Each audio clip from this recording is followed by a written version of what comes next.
ವಾಟದ ಹೊಸಹಳ್ಳಿ ಕೆರೆ ನೀರು ಉಳಿವಿಗಾಗಿ ವಾಟದ ಹೊಸಹಳ್ಳಿ ಬಂದ್. ವಾಟದ ಹೊಸಹಳ್ಳಿ ಕೆರೆ ಅಚ್ಚುಕಟ್ಟುದಾರರ ಹೋರಾಟ ಸಮಿತಿಯಿಂದ ಪಾದಯಾತ್ರೆ. ಹೌದು, ವಾಟದ ಹೊಸಹಳ್ಳಿ ಕೆರೆಯಿಂದ ವಾಟದ ಹೊಸಹಳ್ಳಿ ಗ್ರಾಮದವರೆಗೆ ಪಾದಯಾತ್ರೆ. 5 ಕಿಲೋಮೀಟರ್ ದೂರದ ಪಾದಯಾತ್ರೆ ನಡೆಸಿ ಹಸಿರು ಶಾಲುಗಳನ್ನು ತಿರುಗಿಸಿ ಆಕ್ರೋಶ ವ್ಯಕ್ತಪಡಿಸಿದ್ದಾರೆ ರೈತರು.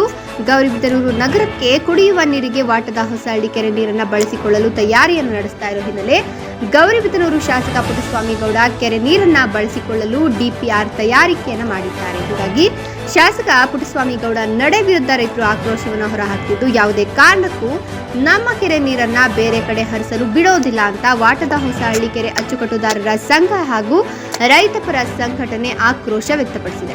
ನಮ್ಮ ಕೆರೆ ನಮ್ಮ ಹಕ್ಕು ಎಂಬ ಘೋಷ ವಾಕ್ಯದಲ್ಲಿ ಹೋರಾಟವನ್ನು ಮಾಡಲಾಗುತ್ತಿದ್ದು, ಚಿಕ್ಕಬಳ್ಳಾಪುರ ಜಿಲ್ಲೆ ಗೌರಿಬಿದನೂರು ತಾಲೂಕಿನ ವಾಟದ ಹೊಸಹಳ್ಳಿಯಲ್ಲಿ ಒಂದು ಪ್ರತಿಭಟನೆ ಮಾಡಲಾಗಿದೆ.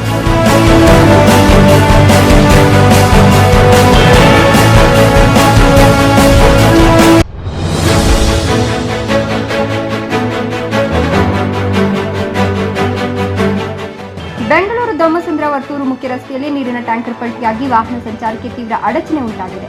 ಈ ಆಘಾತಕಾರಿ ಘಟನೆ ಕ್ಯಾಮೆರಾದಲ್ಲಿ ಸೆರೆಯಾಗಿದ್ದು, ಇದರ ವಿಡಿಯೋ ಸಾಮಾಜಿಕ ಮಾಧ್ಯಮದಲ್ಲಿ ಹರಿದಾಡುತ್ತಿದೆ.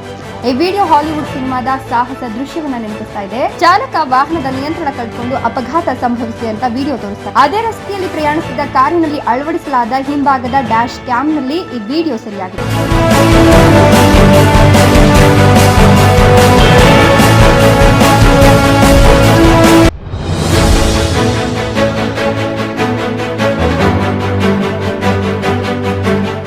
ಬೆಳಗಾವಿಯಿಂದ ಹುಬ್ಬಳ್ಳಿಗೆ ಹೋಗ್ತಿದ್ದ ಗೂಡ್ಸ್ ರೈಲು ಹಳಿ ತಪ್ಪಿರುವ ಘಟನೆ ಇಂದು ಬೆಳಗಾವಿಯಲ್ಲಿ ನಡೆದಿದೆ. ಬೆಳಗಾವಿ ರೈಲ್ವೆ ನಿಲ್ದಾಣದಿಂದ ಅರ್ಧ ಕಿಲೋಮೀಟರ್ ದೂರದಲ್ಲಿ ಬೆಳಗಾವಿ ಕಡೆಯಿಂದ ಹುಬ್ಬಳ್ಳಿ ಕಡೆಗೆ ಹೋಗ್ತಿದ್ದ ಗೂಡ್ಸ್ ರೈಲು ಹಳಿ ತಪ್ಪಿದ್ದು 3 ಬೋಗಿಗಳು ಹಳಿಯಿಂದ ಪಕ್ಕಕ್ಕೆ ಜಾರಿವೆ. ವಿಚಾರ ತಿಳಿದ ಕೂಡಲೇ ಸ್ಥಳಕ್ಕೆ ರೈಲ್ವೆ ಪೊಲೀಸರು ಅಧಿಕಾರಿಗಳು ಭೇಟಿ ನೀಡಿ ಪರಿಶೀಲನೆ ನಡೆಸಿದ್ದಾರೆ. ಈ ಬಗ್ಗೆ ಹೆಚ್ಚಿನ ಮಾಹಿತಿ ಇನ್ನಷ್ಟೇ ತಿಳಿದುಬರಬೇಕಿದೆ.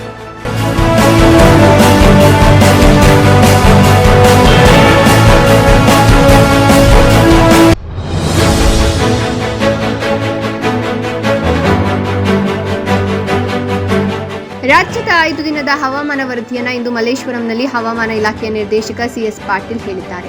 ಚಿಕ್ಕಮಗಳೂರಿನಲ್ಲಿ ಸದ್ಯ 4 centimetre, Dakshina Kannada 3 centimetre, Haveri 2 centimetre ಮಳೆಯಾಗಿದೆ. ರಾಜ್ಯಾದ್ಯಂತ ಕೆಲವೆಡೆ ಇಂದಿನಿಂದ ಏಪ್ರಿಲ್ 17ರವರೆಗೆ ಭಾರೀ ಮಳೆಯಾಗುವ ಸಾಧ್ಯತೆ ಇದೆ. ಉತ್ತರ ಒಳನಾಡಿನ ಭಾಗದಲ್ಲಿ ಗರಿಷ್ಠ ಉಷ್ಣಾಂಶ 38 ಡಿಗ್ರಿಯಿಂದ 40 ಡಿಗ್ರಿ ಇರುವ ಸಾಧ್ಯತೆ ಇದ್ದು, ಏಪ್ರಿಲ್ 15ರಿಂದ ಉತ್ತರ ಒಳನಾಡಿನಲ್ಲಿ ಉಷ್ಣಾಂಶ ಏರಿಕೆ ಸಾಧ್ಯತೆ ಇದೆ ಎಂದಿದ್ದಾರೆ.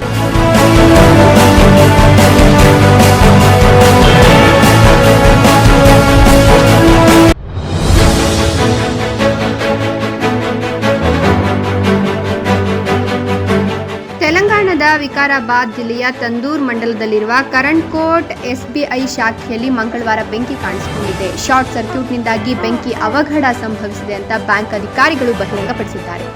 ಬೆಂಕಿ ನಂದಿಸಲು ಅಗ್ನಿಶಾಮಕ ದಳದವರು ಶ್ರಮಿಸುತ್ತಿದ್ದಾರೆ. ಈ ಅಪಘಾತದಿಂದ ಉಂಟಾದ ಹಾನಿಯ ಸಂಪೂರ್ಣ ವಿವರಗಳು ಇನ್ನೂ ತಿಳಿದು ಬಂದಿಲ್ಲ. ಘಟನೆಯ ವಿಡಿಯೋವನ್ನು ಸ್ಥಳೀಯರು ತಮ್ಮ ಫೋನ್ನಲ್ಲಿ ಸೆರೆ ಹಿಡಿದಿದ್ದಾರೆ.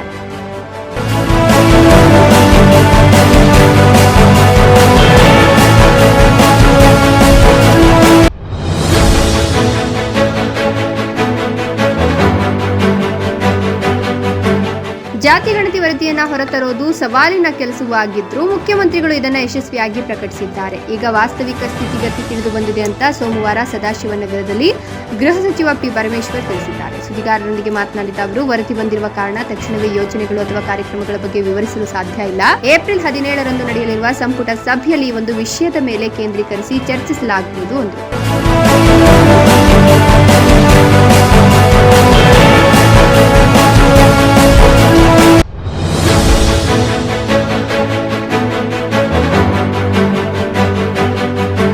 ಹರಿಯಾಣದ ನರ್ನೌಲ್ನಲ್ಲಿ ಯುವಕರು ಮನೆಗೆ ನುಗ್ಗಿ ಹುತಾತ್ಮ ಲ್ಯಾನ್ಸ್ ನಾಯಕ್ ಅವರ ಪತ್ನಿಯ ಮೇಲೆ ಹಲ್ಲೆ ನಡೆಸಿದ ಘಟನೆ ಇಂದು ಬೆಳಕಿಗೆ ಬಂದಿದೆ.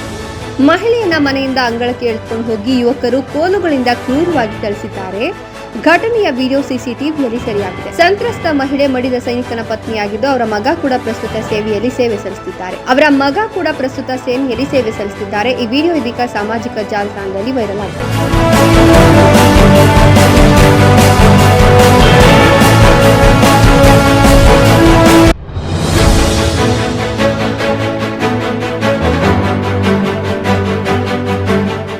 ಯುವಕರ ಗುಂಪೊಂದು ಹೋಟೆಲ್ ಮಾಲೀಕನಿಗೆ ಕಟ್ಟಿಗೆಗಳಿಂದ ಮನಬಂದಂತೆ ಥಳಿಸಿರುವ ಘಟನೆ ಉತ್ತರ ಪ್ರದೇಶದ ಲಖೀಂಪುರ ಖೇರಿಯಲ್ಲಿ ಸೋಮವಾರ ನಡೆದಿದೆ.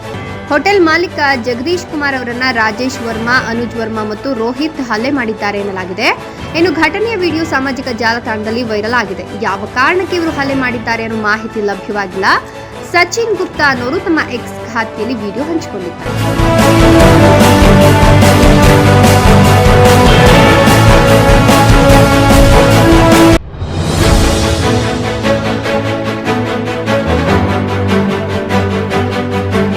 ಆಂಧ್ರಪ್ರದೇಶದ ಅಘೋರಿ ಮಹಿಳೆ ಆಕಾಶ್ ಶ್ರೀನಿವಾಸ್ ರವರು ಶ್ರೀವರ್ಷಿಣಿ ಎನ್ನುವ ಯುವತಿಯನ್ನ ಸೋಮವಾರ ವಿವಾಹವಾಗಿದ್ದಾರೆ.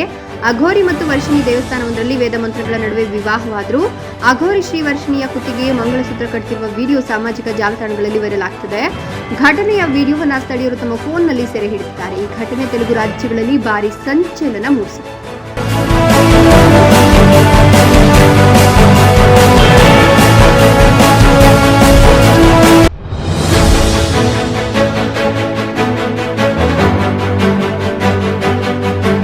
ಅಜಾಗರೂಕ ಚಾಲನೆಯ ಮತ್ತೊಂದು ಆಘಾತಕಾರಿ ಘಟನೆ ಬೆಂಗಳೂರಿನಲ್ಲಿ ಏಪ್ರಿಲ್ 14ರಂದು ನಡೆದಿದೆ. ಮಧ್ಯಾಹ್ನ 12:35ರ ಸುಮಾರಿಗೆ ಜಯನಗರದ ಸೌತ್ ಎಂಡ್ ಸರ್ಕಲ್ ಆರ್ಮುಖಂ ವೃತ್ತದ ಬಳಿ ಯುವಕರ ಗುಂಪೊಂದು ಸಂಚಾರ ನಿಯಮಗಳನ್ನು ಮತ್ತು ಸಾರ್ವಜನಿಕ ಸುರಕ್ಷತೆಯನ್ನು ಸಂಪೂರ್ಣವಾಗಿ ಕಡೆಗಣಿಸಿ ಸಾರ್ವಜನಿಕ ರಸ್ತೆಗಳಲ್ಲಿ ಅಪಾಯಕಾರಿ ಬೈಕ್ ಸ್ಟಂಟ್ ಮಾಡುತ್ತಿದ್ದ ವಿಡಿಯೋ ಸಾಮಾಜಿಕ ಮಾಧ್ಯಮದಲ್ಲಿ ವೈರಲ್ ಆಗಿದ್ದು, ಆ ರೀತಿ ಸ್ಟಂಟ್ ಮಾಡಿದ್ದ ಪುಂಡರ ಗುಂಪನ್ನು ಪೊಲೀಸರು ಬಂಧಿಸಿದರು.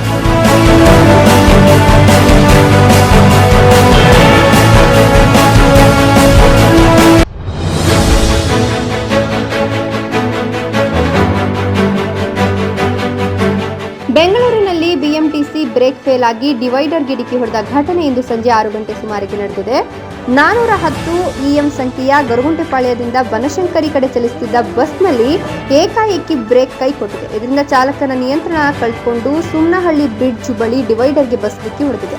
ಅದೃಷ್ಟವಶಾತ್ ಪ್ರಯಾಣಿಕರಿಗೆ ಯಾವುದೇ ತೊಂದರೆ ಆಗಿಲ್ಲ ಅಂತ ತಿಳಿದುಬಂದಿದೆ.